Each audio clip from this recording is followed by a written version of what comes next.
जय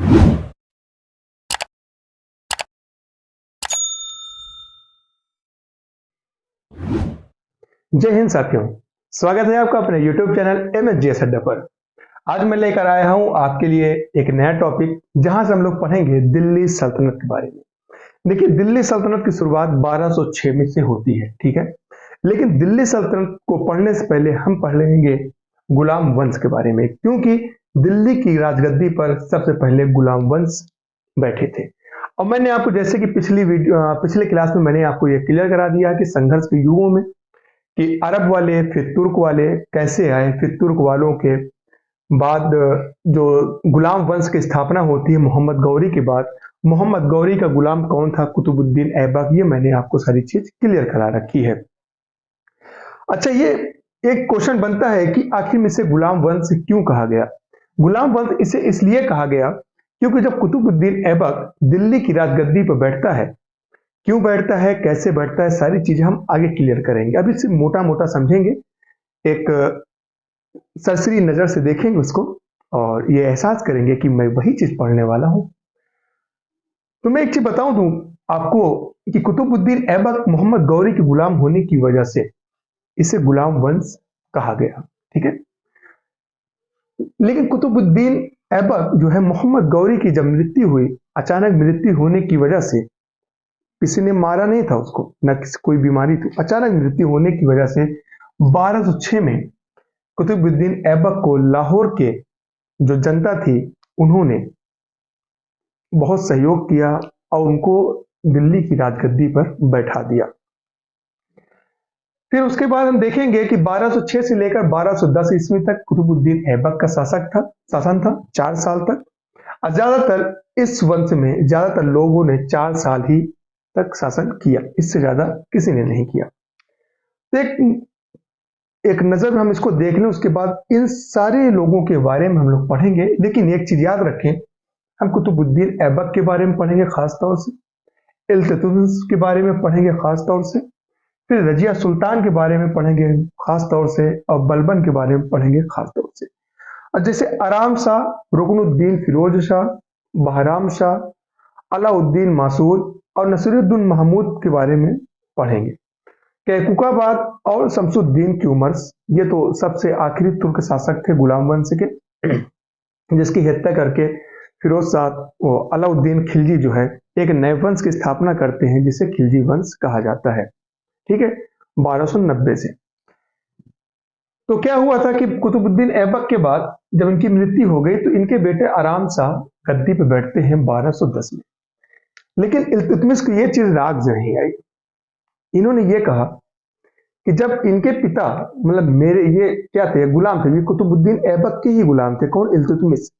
इल्तुतमिश ने आराम शाह को राजगद्दी से हटाकर खुद एक राजगद्दी स्थापित कर लिया, मतलब बैठ गया। और ये स्वतंत्र, मैं आपको सारी चीजें बताऊंगा, इल्तुतमिश एक स्वतंत्र राजा था। गुलामों को गुलाम कहा जाता है इल्तुतमिश को, ठीक है। फिर उसके बाद इसके बड़े बेटे, इनकी जब मृत्यु हो गई तो बड़े बेटे रुकनुद्दीन फिरोज शाह बैठते हैं 1236 से लेकर 1240। जैसे ही ये बैठते हैं वैसे ही रजिया सुल्तान ये राजगद्दी पे बैठ जाती है। क्यों जाने? क्योंकि इल्तुतमिश जो है अपने ही जीवन काल में रजिया सुल्तान को अपना उत्तराधिकारी घोषित कर दिया था। लेकिन इनकी माता जो है बहुत निर्दयी थी, कठोर थी, तो पूरा राजशाही इनकी माता ही संभालती थी। और जो 40 खलीफाओं का जो एक गढ़ बनाया गया था, जो होता ना कि 40 कबीले के राजा जो रहते थे, तो उन लोगों ने सारा संघर्ष करके जो रजिया सुल्तान को राजा घोषित कर दिया। 4 साल शासन करने के बाद रजिया सुल्तान के भाई बहराम शाह 1240 से 1242 तक इन्होंने रजिया सुल्तान के बाद से शासन किया। इसके बाद देखें, फिर अलाउद्दीन मासूद जो है 442 से लेकर 446 तक इन्होंने शासन किया था। फिर नसीरुद्दीन महमूद, मतलब ये पूरे समझ लीजिए, नसीरुद्दीन महमूद जो है वो फिरोज शाह तुगलक के कौन थे? ये बेटे थे। और अलाउद्दीन मासूद शाह जो थे वो कौन थे? पौत्र थे किसके? इल्तुतमिश के। तो नसीरुद्दीन महमूद जो है 1246 से 1266 तक इन्होंने शासन किया।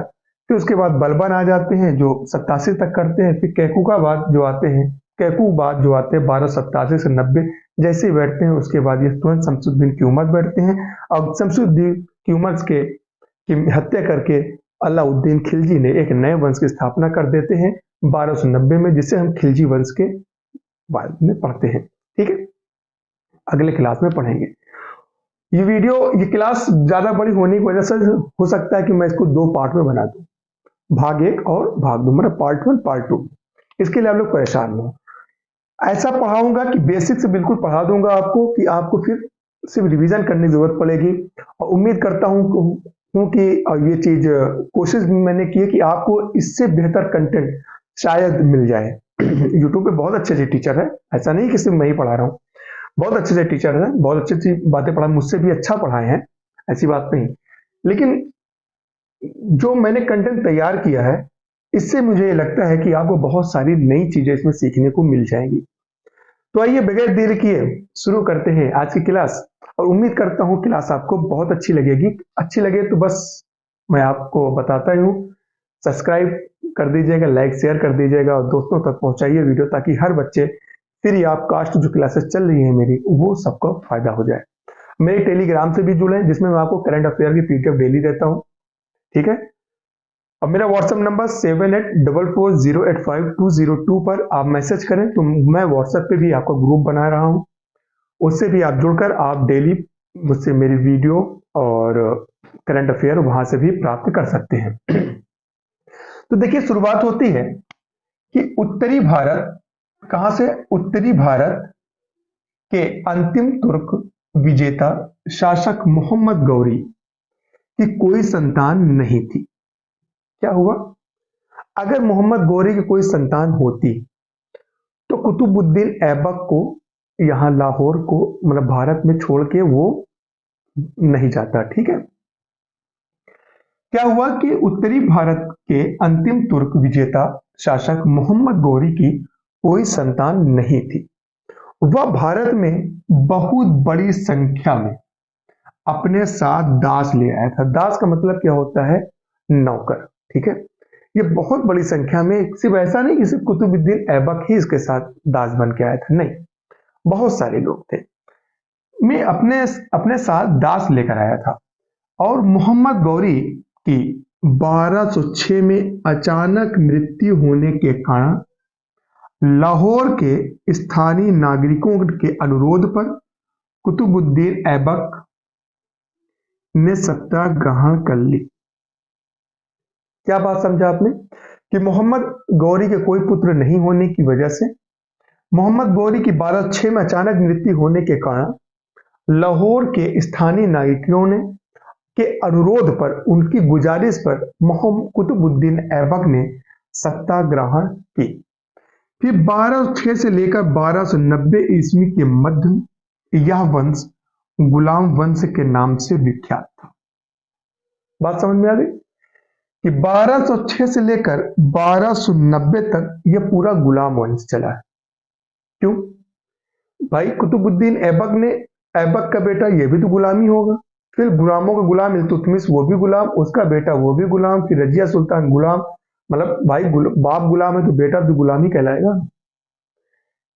लेकिन इल्तुतमिश स्वतंत्र राजा भी कहला गया। ठीक है, कहा जाता है ना कि वास्तविक संस्थापक भी इससे कहा गया। मैं सही चीजें आपको आगे बताऊंगा। देखें, इस वंश को गुलाम या दास वंश इसलिए कहा गया क्योंकि इस वंश का संस्थापक कुतुबुद्दीन ऐबक था। देखिए, शायद ये चीज आपको कहीं मिल जाए, शायद मिल जाए। ठीक है, इस वंश को गुलाम या दास वंश क्यों कहा गया? इसलिए कहा गया क्योंकि इस वंश का जो संस्थापक था वो गुलाम था। किसका? मोहम्मद गौरी का। नाम क्या था उसका? कुतुबुद्दीन ऐबक। कुतुबुद्दीन ऐबक के संस्थापक होने की वजह से इस वंश को गुलाम वंश या फिर दास वंश कहा गया है। मोहम्मद गौरी का गुलाम था कौन? कुतुबुद्दीन ऐबक। तथा इस वंश को कुछ विद्वान मामलूक वंश का नाम देते हैं।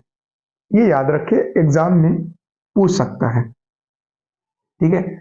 मामलूक नाम इतिहासकार हबीबुल्ला द्वारा, ये बड़े एग्जामों में पीसीएस लेवल के एग्जामों में पूछे जाते हैं, पूछ सकते हैं भी। हबीबुल्ला द्वारा दिया गया। कुतुबुद्दीन ऐबक ने कुतुबी राजवंश की, इल्तुतमिश में शमसी और बलबन ने बलबनी राजवंश की स्थापना की। देखिए, लिखने की तो मैंने इतनी चीजें लिखी है, पर आपको सारी चीजें नहीं पढ़नी है, क्योंकि यहां से क्वेश्चंस नहीं बनते, यहां से क्वेश्चंस नहीं बनते। कैकू को बात बहुत छोटा सा है, वो हम आपको क्लियर करा देंगे। तो उम्मीद करता हूं यहां तक आपको मेरी बात समझ में आ गई होगी। क्या हुआ था, मैं फिर से आपको एक बार बता दूं कि मोहम्मद गोरी के गुलाम कुतुबुद्दीन ऐबक, जो गुलाम वंश का संस्थापक होने की वजह से इस वंश को गुलाम वंश या फिर दास वंश कहा जाता है। इसे मामलूक वंश भी कहा जाता है। मामलूक वंश किस विद्वान ने, किस इतिहासकार ने दिया था, तो हबीबुल्ला द्वारा दिया गया था। अब कुतुबुद्दीन ऐबक ने कुतुबी राजवंश की, इल्तुतमिश में ने शमसी राजवंश की और बलबन ने बलबनी राजवंश की स्थापना की थी। इतनी सारी चीजें आप लोग नोट कर लीजिए। फिर हम अब शुरू करेंगे कुतुबुद्दीन ऐबक के बारे में पढ़ना। सारी चीजें आप लोग मेंशन कर ले, नोट कर ले और रिवीजन कर लेंगे। उम्मीद करता हूं फिर आपको बहुत ज्यादा प्रेशर, बहुत ज्यादा प्रॉब्लम नहीं होगी, आपको हर एक चीज याद हो जाएगी। चलिए जल्दी से आप लोग नोट कर लीजिए, उसके बाद फिर हम लोग कुतुबुद्दीन ऐबक के बारे में पढ़ना शुरू करते हैं।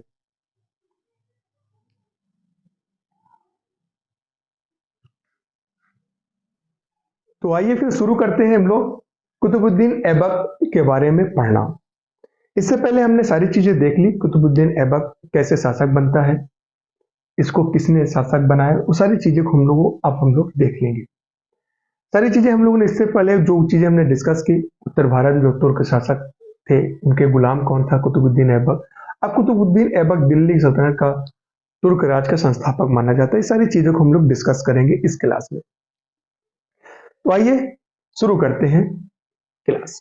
देखें, कुतुबुद्दीन ऐबक जो है 1206 से लेकर 1210 ईस्वी तक शासन किया। ठीक है, आगे देखें कि कुतुबुद्दीन ऐबक को भारत मतलब दिल्ली सल्तनत में तुर्की राज का संस्थापक माना जाता है। क्या माना जाता है, किसे, तो दिल्ली सल्तनत का संस्थापक किसे माना जाता है, तो कुतुबुद्दीन ऐबक को माना जाता है, मतलब भारत में। ठीक है, तो कुतुबुद्दीन ऐबक को मतलब भारत में कहा, दिल्ली सल्तनत मतलब तुर्की राज का संस्थापक माना जाता है। ये ख्याल रखेंगे आप। आगे देखिए, हमने लिखा है कि यह दिल्ली का प्रथम तुर्क शासक था जो मोहम्मद गोरी का गुलाम था। तो मोहम्मद गोरी का गुलाम कौन था, कुतुबुद्दीन ऐबक। अब कुतुबुद्दीन ऐबक सिंहासन पर बैठने के बाद कभी सुल्तान की उपाधि धारण नहीं की। क्या हुआ कि कुतुबुद्दीन ऐबक जब दिल्ली के सिंहासन पर बैठा तो इसने कभी भी सुल्तान की उपाधि धारण नहीं की, बल्कि यह केवल एक मलिक और सिपा सालार की पदवियों से ही संतुष्ट रहा। क्यों ऐसा, इसलिए था क्योंकि वह दास्ता से मुक्त नहीं था। ठीक है, मेरी बात समझ में आ रही है आपको, बात क्लियर हो रही है। बात क्लियर हो रही है तो बहुत अच्छी बात है। और क्लास अगर अच्छी लग रही है तो कमेंट्स बॉक्स में जरूर बताएं कि आपको क्लास कैसी लग रही है। हमने क्या बताया कि दिल्ली सल्तनत में तुर्क राज का संस्थापक कुतुबुद्दीन ऐबक को माना जाता है। यह दिल्ली का प्रथम तुर्क शासक था जो मोहम्मद गोरी का गुलाम था।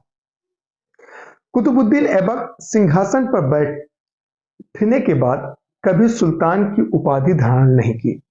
ऐसा इसलिए था क्योंकि कुतुबुद्दीन ऐबक दास्ता से मुक्त नहीं था। ठीक है, क्यों, क्या था कि वो दास्ता से मुक्त नहीं था, इसी वजह से इसने कभी सुल्तान की उपाधि धारण नहीं की और मलिक और सिपा सालार की पदवियों से ही ये संतुष्ट रहा। फिर बाद में क्या हुआ, बाद में गोरी के उत्तराधिकारी मोहम्मद गोरी कौन, जिसके कुतुबुद्दीन ऐबक गुलाम थे। मोहम्मद गोरी के उत्तराधिकारी जिसका नाम था गियासुद्दीन ने किसने, गियासुद्दीन ने इसे सुल्तान स्वीकार कर लिया। क्या हुआ कि बाद में जो है गियासुद्दीन कौन था, मोहम्मद गोरी के सिपह सालार उत्तराधिकारी, ठीक है।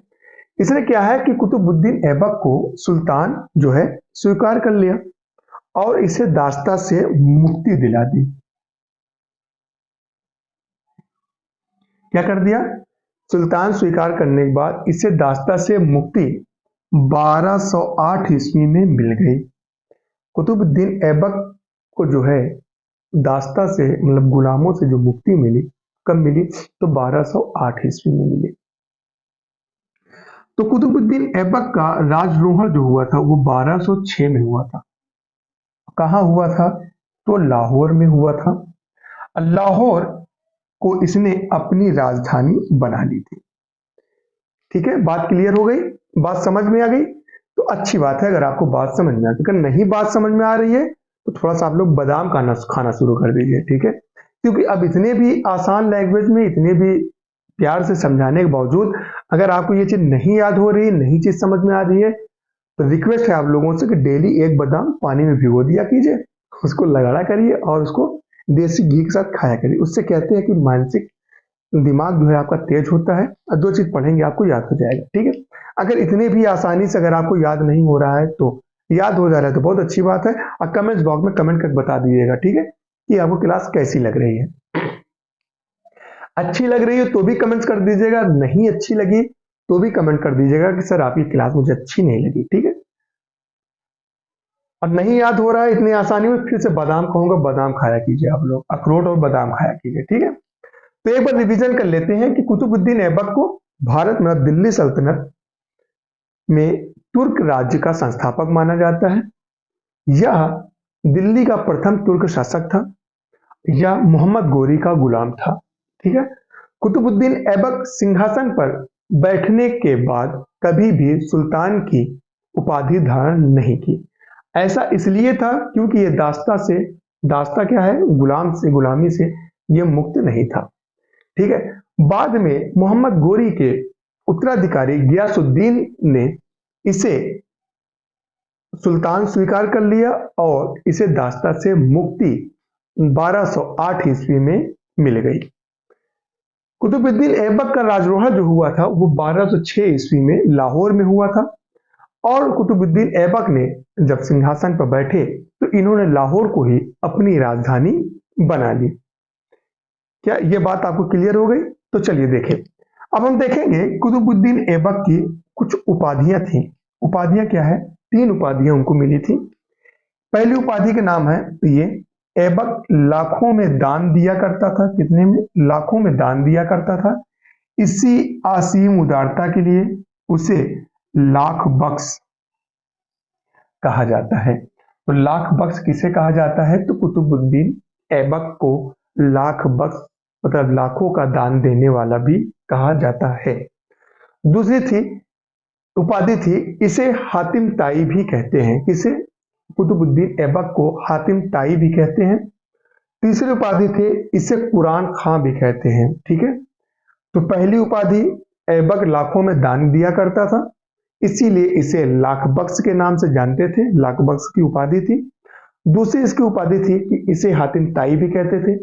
तीसरी इसकी उपाधि थी, इसे कुरान खां भी कहा जाता था।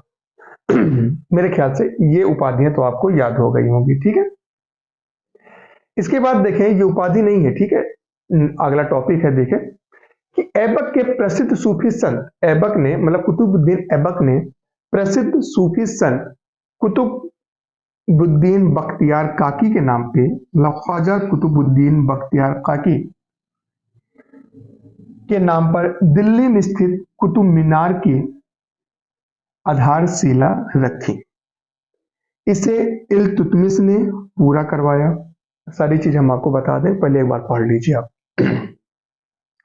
कुतुब मीनार पर बिजली गिर जाने के कारण इसे के शीर्ष का निर्माण, शीर्ष मतलब क्या होता है? जैसे मान लो ये आपका कुतुब मीनार है, ठीक है, बिजली गिरी तो ये शीर्ष जो है सॉरी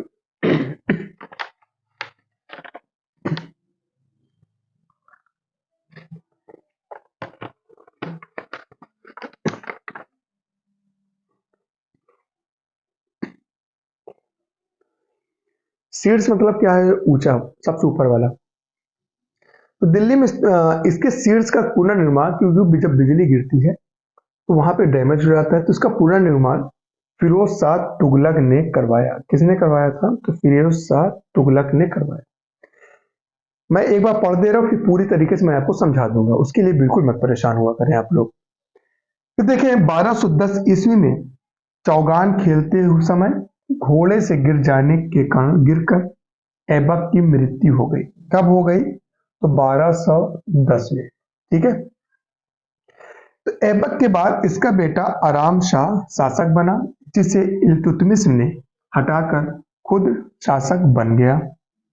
फिर अब देखिए कुछ चीजें ने इन्होंने निर्माण करवाया था, कौन कौन सी है? 2.5 दिन का झोपड़ा राजस्थान में स्थित है, तथा कुव्वतुल इस्लाम मस्जिद दिल्ली में स्थित निर्माण ऐबक ने करवाया था। ये सारी चीजें हमने मेंशन कर दी।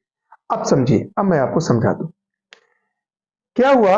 कि ऐबक ने प्रसिद्ध सूफी संत ख्वाजा कुतुबुद्दीन बख्तियार काकी के नाम पर दिल्ली में स्थित एक मीनार का निर्माण कराया। उस मीनार का नाम है कुतुब मीनार। ठीक है। किसके नाम पर हुआ है? तो ख्वाजा कुतुबुद्दीन बख्तियार काकी के नाम पर यह मीनार की आधारशिला रखी गई थी। कहा जाता है कि कुतुबुद्दीन ऐबक ने बनवाया, तो ऐसा नहीं है।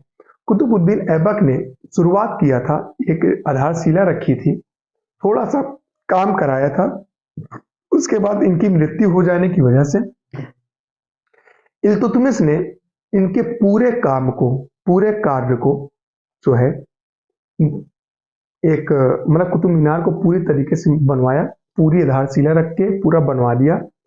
लेकिन कुछ समय बाद कुतुब मीनार के ऊपर एक बिजली गिर जाती है। बिजली गिर जाने के कारण कुतुब मीनार का जो शीर्ष का हिस्सा होता है, ऊपर का हिस्सा, वो डैमेज हो जाता है।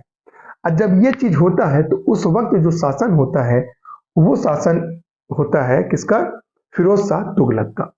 फिरोज शाह तुगलक ने कुतुब मीनार का फिर से पुनर्निर्माण करवाता है, क्योंकि बिजली गिर जाने की वजह से कुतुब मीनार का शीर्ष वाला हिस्सा वो डैमेज हो गया था। फिर देखें कुतुब मीनार 1210 ईस्वी में चौगान एक खेल होता है, जो घोड़े पर बैठ के डंडे से बॉल को मारा जाता है। चौगान खेलते वक्त घोड़े से गिर जाने के कारण कुछ चोट आ गई और उसकी वजह से कुतुबुद्दीन ऐबक की 1210 ईस्वी में मृत्यु हो जाती है। मृत्यु होने के बाद कुतुबुद्दीन ऐबक के बेटे का नाम है आराम शाह। आराम शाह जब शासक बना 1210 ईस्वी में, तो ये एक अयोग्य शासक साबित हो रहा था। तो इल्तुतमिश ने इसे सत्ता से हटाकर, ठीक है, और खुद सत्ता पर आसीन हो गया, बैठ गया। ठीक है। ये सारी चीजें हमने यहां तक क्लियर कर ली। कुछ निर्माण है, दो निर्माण मेन चीज जो एग्जाम में आते हैं कि 2.5 दिन का झोपड़ा, 2.5 दिन का नहीं, अढ़ाई, अढ़ाई मतलब 2.5, 2/50, 2.5। ठीक है। 2.5 दिन का झोपड़ा जो राजस्थान में स्थित है, उसे ऐबक ने, मतलब कुतुबुद्दीन ऐबक ने ही बनवाया था। और कुव्वतुल इस्लाम मस्जिद जो दिल्ली में स्थित है, उसे भी कुतुबुद्दीन ऐबक ने ही बनवाया था। तो इतनी चीजें हमें कुतुबुद्दीन ऐबक के बारे में पढ़ना है, इससे ज्यादा कुछ नहीं पढ़ना है। एग्जाम में यहीं से क्वेश्चंस आते हैं, इससे बाहर क्वेश्चंस नहीं बनेंगे। ठीक है। उम्मीद करता हूं यहां तक आपको बात क्लियर हो गई है। क्लियर हो गई तो जल्दी इसको नोट कर लीजिए और फिर हम लोग आगे देखते हैं।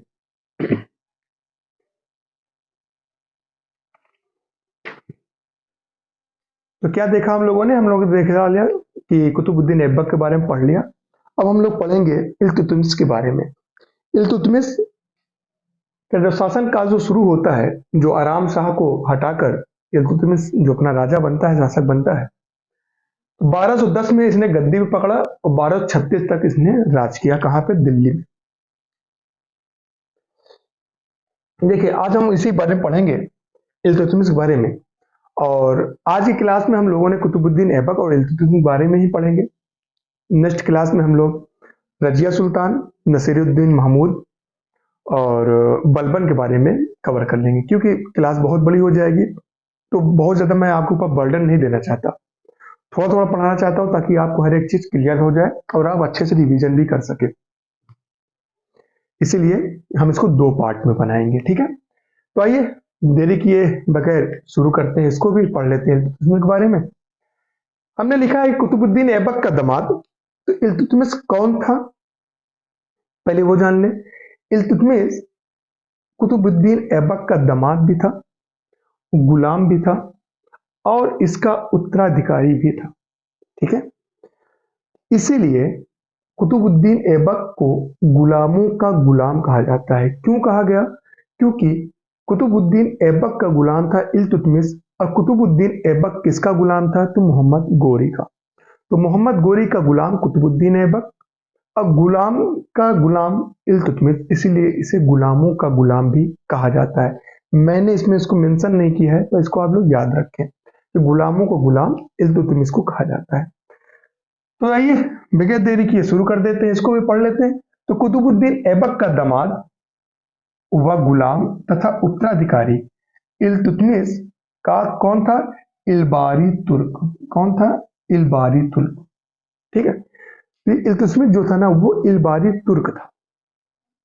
इल्तुतमिश दिल्ली सल्तनत का वास्तविक संस्थापक था। अब एक चीज आपको कंफ्यूज करेगी, मैं आपको याद दिला दूं। इससे पहले तो मैंने ये बताया कि कुतुबुद्दीन ऐबक दिल्ली सल्तनत का संस्थापक है। अब मैं यहां पे ये बता रहा हूं कि इल्तुतमिश दिल्ली सल्तनत का वास्तविक संस्थापक है। ये कैसे? तो वो ऐसे कि इल्तुतमिश जो कुतुबुद्दीन ऐबक था वो दास्ता से मुक्त नहीं था। ठीक है, किससे मुक्त नहीं था।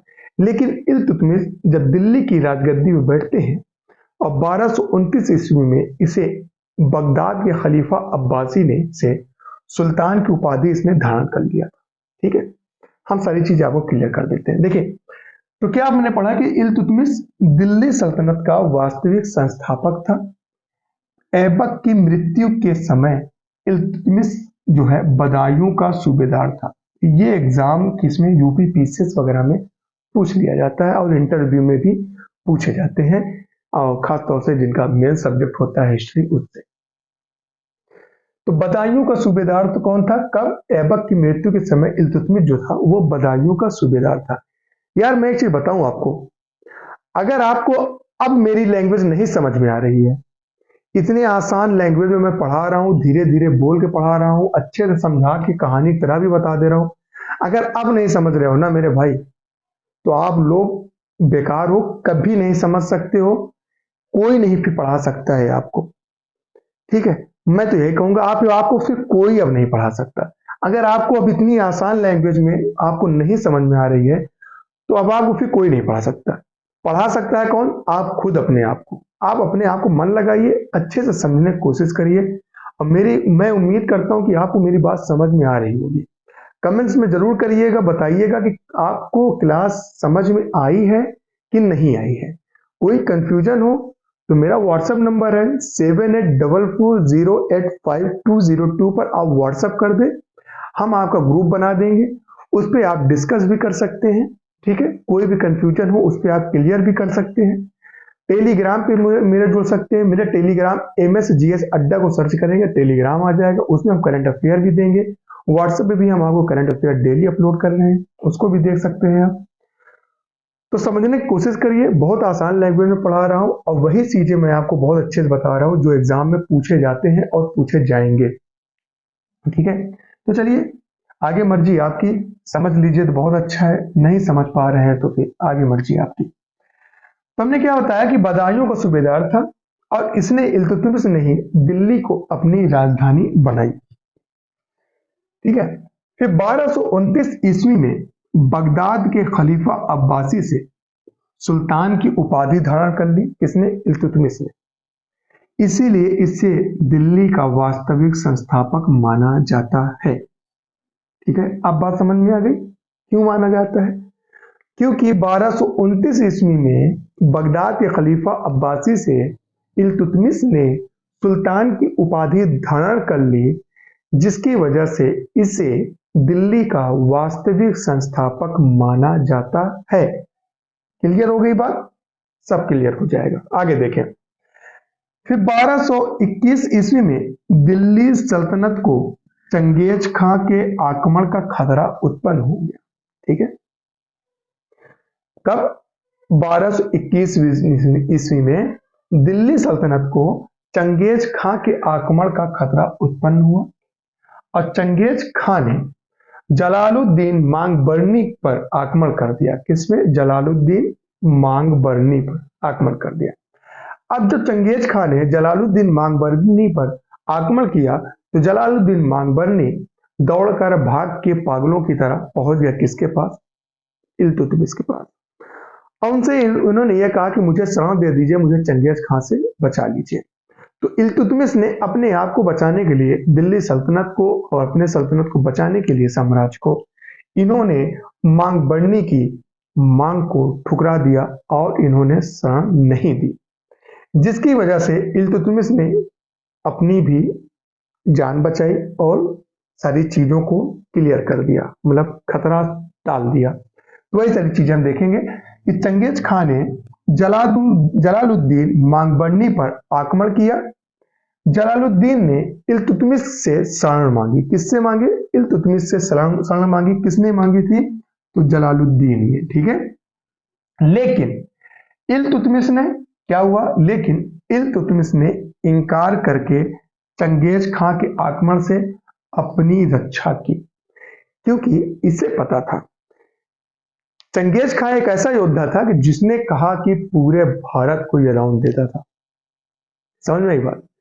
तो इल्तुतमिश के अंदर इतनी हिम्मत तो थी नहीं, इतनी ताकत तो थी नहीं कि चंगेज खां का मुकाबला कर सके। तो चंगेज खां के डर की वजह से इन्होंने जलालुद्दीन मांगबरनी की मांग को ठुकरा दिया और कहा कि भाग जाओ मेरे सल्तनत से, भाग जाओ मेरे राज्य से, तुमको जहां जाना हो जाओ, मैं तुम्हारी कोई मदद नहीं कर सकता, क्योंकि मैं जानता हूं कि अगर आपकी मैंने मदद की तो चंगेज खां मुझे मार देगा। मैं मरना नहीं चाहता, मैं अपने सल्तनत की रक्षा भी करना चाहता हूं, मैं चंगेज खां से लड़ना नहीं चाहता। बात समझ में आ गई? तो इन्होंने इनकार कर दिया। तो इसने सिक्के, इल्तुतमिश ने सिक्के पर टकसाल का नाम लिखवाने की परंपरा शुरू की। वही चीज पढ़ो जो एग्जाम में आता हो। फिर मैं बता रहा हूं, पढ़ो वही चीज जो एग्जाम में आता है, पढ़ो वही चीज जिससे आपके एग्जाम क्रैक हो जाए। ठीक है, ना कि वो कि बहुत मोटी मोटी किताबें हैं, बहुत बड़ी बड़ी किताबें हैं, अब आप पूरी किताबों को रटना शुरू कर दें, पढ़ना शुरू कर दें, तो आप विद्वान तो हो सकते हैं, क्योंकि आप यूपीएससी की तैयारी कर रहे हो तो आप बिल्कुल बहुत अच्छे से पढ़ें। यूपीएससी से छोटी, अगर यूपीपीसीएस प्री तक कि ये सिलेबस आपको कंप्लीट कराऊंगा मैं, यूपीपीसीएस तक के एग्जाम में ये क्वेश्चंस आते हैं, यहां तक तैयारी कर रहे हैं तो यकीन माने वही चीज पढ़ें जो आपके एग्जाम क्रैक हो जाए। SSC GD, SSC MTS, SSC CGL, CHSL, UPPSC, ठीक है, आरओ एआरओ हुआ, हाई कोर्ट हुआ, group D, group C, railway, other exam जितने भी हैं वो सारे चीजों के लिए ये रामबाण साबित होता है।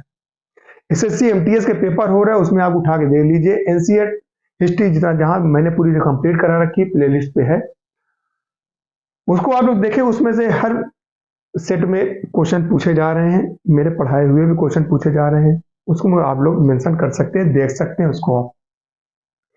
तो इसने क्या किया? इसने सिक्के पर टकसाल का नाम लिखवाने की परंपरा शुरू की। अब ग्वालियर की विजय के बाद इसने अपनी पुत्री रजिया सुल्तान के नाम पर अंकित करवाया। ठीक है, यह पहला तुर्क शासक था जिसने शुद्ध अरबी के सिक्के चलवाए, ये भी याद रखें आप लोग। तो रजिया सुल्तान किसकी बेटी थी? तो इल्तुतमिश की बेटी थी।